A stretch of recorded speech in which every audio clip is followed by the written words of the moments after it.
Bleak House by Charles Dickens. Chapter 1. In Chancery. London. Michaelmas term lately over, and the Lord Chancellor sitting in Lincoln's Inn Hall. Implacable November weather. As much mud in the streets as if the waters had but newly retired from the face of the earth, and it would not be wonderful to meet a megalosaurus 40 feet long or so, waddling like an elephantine lizard up Holborn Hill. Smoke lowering down from chimney-pots, making a soft black drizzle, with flakes of soot in it as big as full-grown snowflakes. Gone into mourning, one might imagine, for the death of the sun. Dogs, undistinguishable in mire, horses, scarcely better, splashed to their very blinkers, foot-passengers jostling one another's umbrellas in a general infection of ill-temper, and losing their foothold at street-corners where tens of thousands of other foot-passengers have been slipping and sliding since the day broke, if this day ever broke, adding new deposits to the crust upon crust of mud, sticking at those points tenaciously to the pavement and accumulating at compound interest. Fog everywhere. Fog up the river, where it flows among green aits and meadows. Fog down the river, where it rolls defiled among the tiers of shipping and the waterside pollutions of a great and dirty city. Fog on the Essex marshes. Fog on the Kentish heights. Fog creeping into the cabooses of collier brigs. Fog lying out on the yards and hovering in the rigging of great ships. Fog drooping on the gunwales of barges and small boats. Fog in the eyes and throats of ancient Greenwich pensioners, wheezing by the firesides of their wards. Fog in the stem and bowl of the afternoon pipe of the wrathful skipper down in his close cabin. Fog cruelly pinching the toes and fingers of his shivering little prentice-boy on deck. Chance people on the bridges, peeping over the parapets into a nether sky of fog, with fog all round them, as if they were up in a balloon and hanging in the misty clouds. Gas looming through the fog in divers places in the streets, much as the sun may, from the spongy fields, be seen to loom by husbandman and ploughboy. Most of the shops lighted 2 hours before their time, as the gas seems to know, for it has a haggard and unwilling look. The raw afternoon is rawest, and the dense fog is densest, and the muddy streets are muddiest near that leaden-headed old obstruction, appropriate ornament for the threshold of a leaden-headed old corporation, Temple Bar. And hard by Temple Bar, in Lincoln's Inn Hall, at the very heart of the fog, sits the Lord High Chancellor in his High Court of Chancery. Never can there come fog too thick, never can there come mud and mire too deep, to assault with the groping and floundering condition which this High Court of Chancery, most pestilent of hoary sinners, holds this day in the sight of heaven and earth. On such an afternoon, if ever, the Lord High Chancellor ought to be sitting here, as here he is, with a foggy glory round his head, softly fenced in with crimson cloth and curtains, addressed by a large advocate with great whiskers, a little voice, and an interminable brief, and outwardly directing his contemplation to the lantern in the roof, where he can see nothing but fog.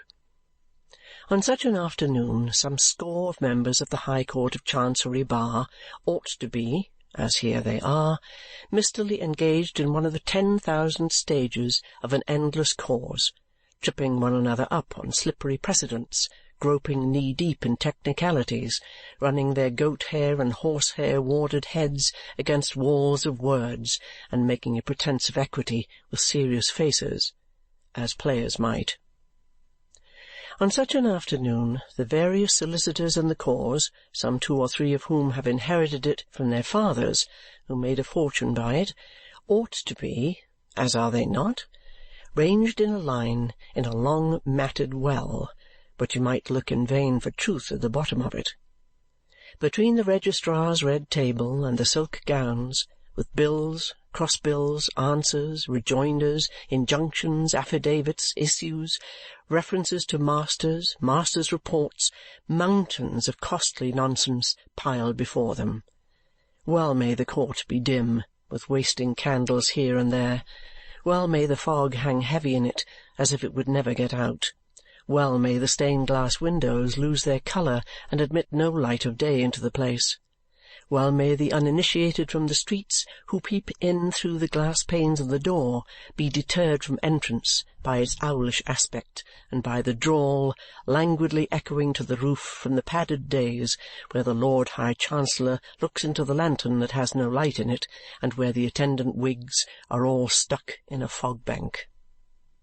This is the Court of Chancery, which has its decaying houses and its blighted lands in every shire, which has its worn-out lunatic in every madhouse, and its dead in every churchyard, which has its ruined suitor with his slipshod heels and threadbare dress, borrowing and begging through the round of every man's acquaintance, which gives to moneyed might the means abundantly of wearying out the right, which so exhausts finances, patience, courage, hope, so overthrows the brain and breaks the heart, that there is not an honourable man among its practitioners who would not give, who does not often give, the warning, "Suffer any wrong that can be done you, rather than come here." Who happened to be in the Lord Chancellor's court this murky afternoon besides the Lord Chancellor, the counsellor in the cause, 2 or 3 counsel who are never in any cause, and the well of solicitors before mentioned? There is the registrar below the judge, in wig and gown, and there are 2 or 3 maces, or petty bags, or privy purses, or whatever they may be, in legal court suits. These are all yawning, for no crumb of amusement ever falls from Jarndyce and Jarndyce, the cause in hand, which was squeezed dry years upon years ago. The shorthand writers, the reporters of the court, and the reporters of the newspapers invariably decamp with the rest of the regulars when Jarndyce and Jarndyce comes on. Their places are a blank. Standing on a seat at the side of the hall, the better to peer into the curtained sanctuary, is a little mad old woman in a squeezed bonnet, who was always in court, from its sitting to its rising, and always expecting some incomprehensible judgment to be given in her favour. Some say she really is, or was, a party to a suit, but no one knows for certain because no one cares. She carries some small litter in a reticule, which she calls her documents, principally consisting of paper matches and dry lavender. A sallow prisoner has come up in custody for the half-dozenth time to make a personal application to purge himself of his contempt, which, being a solitary surviving executor who has fallen into a state of conglomeration about accounts of which it is not pretended that he had ever any knowledge, he is not at all likely ever to do. In the meantime his prospects in life are ended. Another ruined suitor, who periodically appears from Shropshire and breaks out into efforts to address the Chancellor at the close of the day's business, and who can by no means be made to understand that the Chancellor is legally ignorant of his existence after making it desolate for a quarter of a century, plants himself in a good place and keeps an eye on the judge, ready to call out, "My lord," in a voice of sonorous complaint on the instant of his rising. A few lawyers' clerks and others who know this suitor by sight linger on the chance of his furnishing some fun and enlivening the dismal weather a little. Jarndyce and Jarndyce drones on. This scarecrow of a suit has, in course of time, become so complicated that no man alive knows what it means. The parties to it understand it least, but it has been observed that no 2 Chancery lawyers can talk about it for 5 minutes without coming to a total disagreement as to all the premises.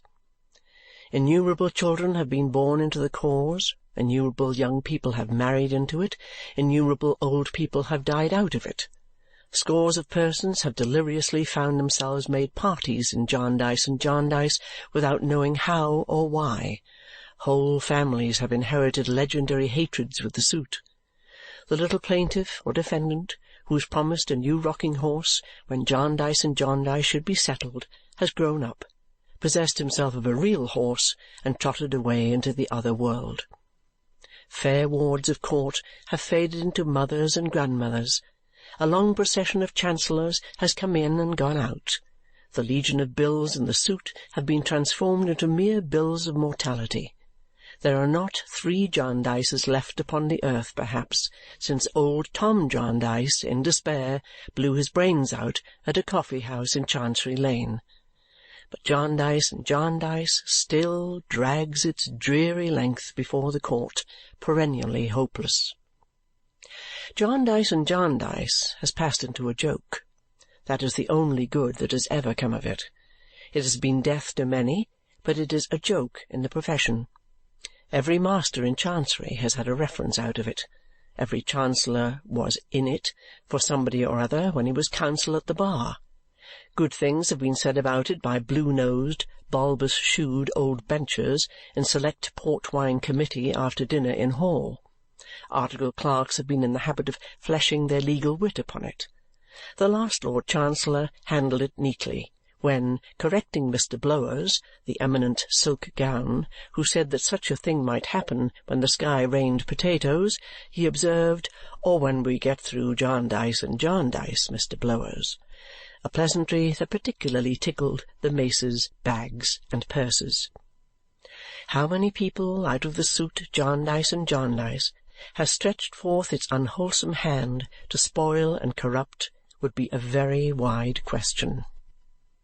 From the master upon whose impaling files reams of dusty warrants in Jarndyce and Jarndyce have grimly writhed into many shapes, down to the copying clerk in the 6 Clerk's office who has copied his tens of thousands of Chancery folio pages under that eternal heading, no man's nature has been made better by it. In trickery, evasion, procrastination, spoliation, botheration, under false pretences of all sorts, there are influences that can never come to good. The very solicitors' boys who have kept the wretched suitors at bay by protesting time out of mind that Mr. Chisel, Mizzle, or otherwise was particularly engaged and had appointments until dinner, may have got an extra moral twist and shuffle into themselves out of Jarndyce and Jarndyce. The receiver in the cause has acquired a goodly sum of money by it, but has acquired, too, a distrust of his own mother and a contempt for his own kind. Chisel, Mizzle, and otherwise have lapsed into a habit of vaguely promising themselves that they will look into that outstanding little matter and see what can be done for Drizzle, who is not well used, when Jarndyce and Jarndyce shall be got out of the office. Shirking and sharking in all their many varieties have been sown broadcast by the ill-fated cause, and even those who have contemplated its history from the outermost circle of such evil have been insensibly tempted into a loose way of letting bad things alone to take their own bad course, and a loose belief that if the world go wrong, it was in some off-hand manner never meant to go right. Thus, in the midst of the mud and at the heart of the fog, sits the Lord High Chancellor in his High Court of Chancery. "Mr. Tangle," says the Lord High Chancellor, latterly something restless under the eloquence of that learned gentleman.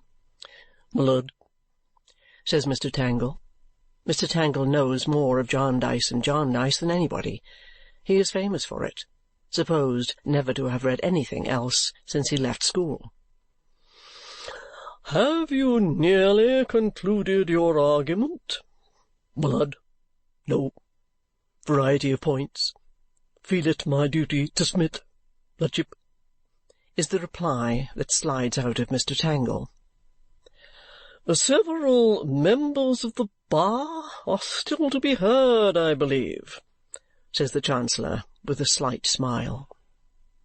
18 of Mr. Tangle's learned friends, each armed with a little summary of 1800 sheets, bob up like 18 hammers in a pianoforte, make 18 bows, and drop into their 18 places of obscurity. "We will proceed with the hearing on Wednesday fortnight," says the Chancellor, for the question at issue is only a question of costs, a mere bud on the forest tree of the parent suit, and really will come to a settlement one of these days. The Chancellor rises, the bar rises, the prisoner is brought forward in a hurry, the man from Shropshire cries, "My lord! Maces, bags, and purses indignantly proclaim silence and frown at the man from Shropshire. "In reference," proceeds the Chancellor, still on Jarndyce and Jarndyce, "to the young girl—" "Beg Ludship's pardon, boy," says Mr. Tangle prematurely. "In reference," proceeds the Chancellor with extra distinctness, "to the young girl and boy, the two young people," Mr. Tangle crushed, "whom I directed to be in attendance to-day and who are now in my private room, I will see them and satisfy myself as to the expediency of making the order for their residing with their uncle." Mr. Tangle on his legs again. "Beg Lordship's pardon. Dead." "With their," Chancellor looking through his double eye-glass at the papers on his desk, "grandfather." "Beg Lordship's pardon. Victim of rash action. Brains." Suddenly a very little counsel, with a terrific bass voice, arises, fully inflated, in the back settlements of the fog, and says, "Will your lordship allow me? I appear for him. He is a cousin several times removed. I am not at the moment prepared to inform the court in what exact remove he is a cousin, but he is a cousin." Leaving this address, delivered like a sepulchral message, ringing in the rafters of the roof, the very little counsel drops, and the fog knows him no more. Everybody looks for him. Nobody can see him. "I will speak with both the young people," says the Chancellor anew, "and satisfy myself on the subject of their residing with their cousin. I will mention the matter to-morrow morning when I take my seat."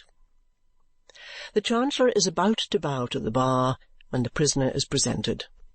Nothing can possibly come of the prisoner's conglomeration but his being sent back to prison, which is soon done.